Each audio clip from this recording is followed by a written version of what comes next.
नमस्कार, अभिनंदन। जिन एस्पिरेंट्स का यूपीएससी का प्रीलिम्स निकल गया है या जिनका नहीं निकला है, उनसे एक छोटा सा संवाद करना चाहता हूं।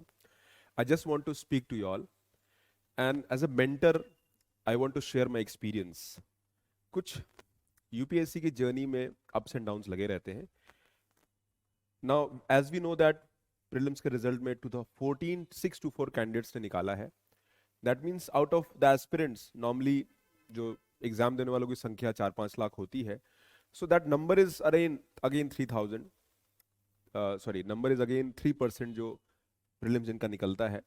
Now if you are one, अगर आपका प्रीलिम्स निकल गया है तो then only way forward is कि आप मेंस की तैयारी शुरू करिए विदाउट एनी क्वेश्चन मार्क। और अगर नहीं है तो हमको कुछ बातें करनी होगी आपसे। Now if you are a target student जिसका मेंस निकल गया है, तो उसके लिए हम चीजें अलग हैं, मैं उनके बारे में बाद में बात करूंगा। But I because I am more concern about those people जिनका एग्जाम का प्रीलिम्स नहीं निकला है। No, first of all, UPSC का प्रीलिम ना निकलना एक बहुत नॉर्मल है। पहली बात, you have to accept it as a fact. UPSC की जर्नी में अप्स एंड डाउन्स लगे रहेंगे। This is a failure that you might have seen, but it is a eventually, ये छोटे छोटे आप बैटल्स लूज करोगे and then you will win the war. छोटे छोटे बैटल्स आएंगे, फिर वॉर जीतोगे। ये लाइफ का फलसफा है। स्मृति मिश्रा, ऑल इंडिया रैंक 4, हमारे फाउंडेशन की बच्ची है। 2 बार प्रीलिम्स निकला, थर्ड अटेम्प्ट में all India rank 4। Gunjan Dwivedi, again पुरानी मेरी स्टूडेंट थी, 2 बार प्रीलिम्स निकला, देन टॉप 10 में रैंक आया।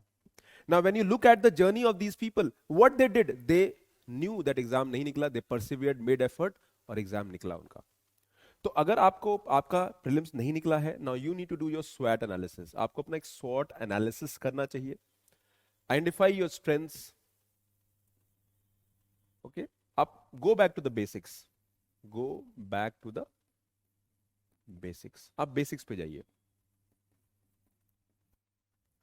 जब आप बेसिक्स पे जाते हो तो आपका उद्देश्य ये रहता है that you will look at कि भाई क्या हुआ, क्यों नहीं हुआ। Because people who are cracking it, वो क्यों क्रैक कर रहे हैं? Of course there is a plan, there is a strategy, there is effort. एक मैटर ऑफ लक भी होता है एंड में, ठीक है, वो दिन खराब हो सकता है, वो भी एक संभावना है। बट रिमेंबर, जिन बच्चों का प्रीलिम्स नहीं निकला है, मेजॉरिटी ऑफ देम को पता था उनका प्रीलिम्स नहीं निकल रहा है। मेजॉरिटी ऑफ देम न्यू कि उनकी तैयारी अच्छी नहीं है। तो अगर ये रिजल्ट को एक्सेप्ट करिए। अगेन कुछ ऐसे स्टूडेंट्स हैं जो बॉर्डर लाइन केस है, सीसैट की वजह से रह गए। CSAT has become very atypical, not typical, atypical.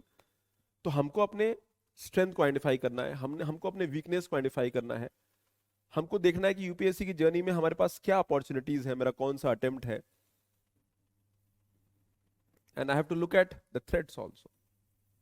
मैं एक एस्पिरेंट्स को हमेशा कहता हूं कि जर्नी का साइकिल को डिफाइन करिए। The journey might be long. इस जर्नी को 2 से 3 साल में हमें हमें पुट करना है। The journey can not go on for ever and ever, हमेशा नहीं चलेगी। जर्नी को लिमिटेड रखना है, और उस वजह से हमारा ऑब्जेक्टिव होगा कि हम इस यूपीएससी की जर्नी को एक्सेप्ट करें। देखो, मैंने भी 3 बार प्रीलिम्स दिया है, तीनों बार निकला है। हर तीनों तीनों बार ऐसा लगा कि निकल सकता है, नहीं निकल सकता, इवेंचुअली निकल गया। 3 बार निकला है तो लक नहीं है, बट एफर्ट है, प्लानिंग है, स्ट्रैटेजी है। बट फेलियर का भी चांस था। यूपीएससी में सिलेक्शन में लक एक बहुत बड़ा फैक्टर भी होता है, बट वो एंड में आता है। आपकी तैयारी में आपको ग्रैनुलर लेवल पे जाना होगा, पूछना पड़ेगा क्या दिक्कत है, कहां हमारे प्रिपरेशन में कमी है, and you have to push that, and eventually वो एफर्ट आप करोगे।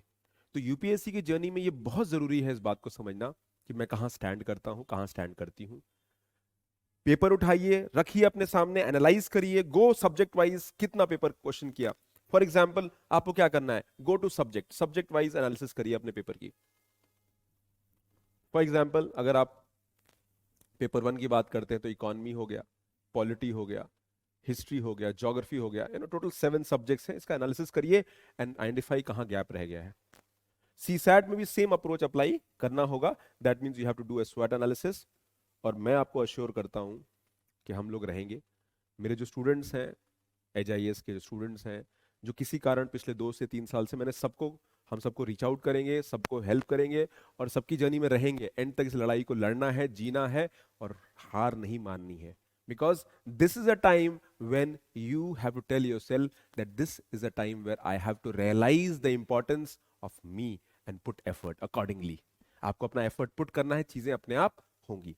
तो if you are one, mains preparation का स्ट्रैटेजी अलग होगा। अगर आपका नहीं निकला तो स्वॉट एनालिसिस करिए, और एग्जाम कैसे निकलेगा हमको टारगेट करना है। अगर आपका नहीं निकला है तो टारगेट 2024 होगा, और विश्वास मानिए टाइम बहुत नहीं है। 2024 26 मई 2024 तुरंत आ जाएगा। और जिनका प्रीलिम्स निकल गया है उनके लिए I will make a separate video, इस पे मैं बात करूंगा डिटेल में क्या करना है, कैसे अप्रोच करना है, and I will be sharing this video tomorrow. But जिन बच्चों का नहीं निकला है उनको इस बात का ध्यान रखना है, the show must go on, the journey must continue. अगर आपने प्रिपरेशन का डिसीजन लिया है, आपने एफर्ट किया है, the effort will not go in when. आपका एक एक दिन, एक एक समय, एक एक पल जो आपने इस प्रिपरेशन को दिया है, that will eventually lead you to the success. और सक्सेस तभी आएगा जब आप इस प्रोसेस को बिलीव करिए। कहीं कमी रह गई है उस पर हम समझेंगे, उसका मंथन करेंगे, एनालाइज करेंगे, इंट्रोस्पेक्ट करेंगे, and then will go back to the basics again. हार नहीं मानना है, रुकना नहीं है। The journey and the show must go on. God bless you, take care.